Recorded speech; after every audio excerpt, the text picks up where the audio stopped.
Hi friends, ప్రేమ కిరణం Bible is a world manual అనే YouTube ఛానల్కు స్వాగతం.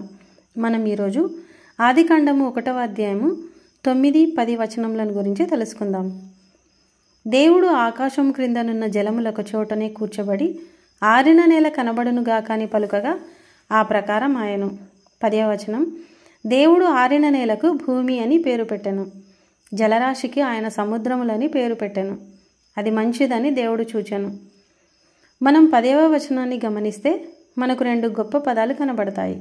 అందులో ఒకటి భూమి, రెండవది సముద్రాలు. మొదటిది భూమి. భూమి గ్రహాలలో ఒకటిగానే వ్రాయబడి ఉంది. మన బుక్స్లో కూడా గ్రహాలలో భూమి ఒకటే. అందులో మాత్రమే మనం నివసించగలం. ఎందుకంటే మనిషి నివసించడానికి కేవలం భూమి మాత్రమే నివాసయోగ్యమైనది అని యోబు గ్రంథము 37వ అధ్యాయము 12వ వచనంలో దేవుడు వ్రాయించాడు. ఇక రెండవది, దేవుడు సముద్రం అని ఏకపదం వాడలేదు. అలాగే సముద్రం గురించి ఒకే పదం వాడకుండా సముద్రములు అని వ్రాయబడింది. అంటే సముద్రాలు ఎన్ని ఉన్నాయని శాస్త్రవేత్తలు చెప్తున్నారో గూగుల్ని అడిగి తెలుసుకుందాం. 1 అట్లాంటిక్ మహాసముద్రం, 2 పసిఫిక్ మహాసముద్రం, 3 ఇండియన్ మహాసముద్రం, 4 ఆర్కిటిక్ మహాసముద్రం, 5 అంటార్కిటిక్ మహాసముద్రం.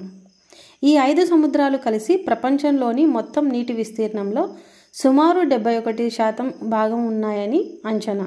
సో ఫ్రెండ్స్, మనం ఆదికాండం 1వ అధ్యాయం 9-10 వచనములను గురించి తెలుసుకున్నాం కదా.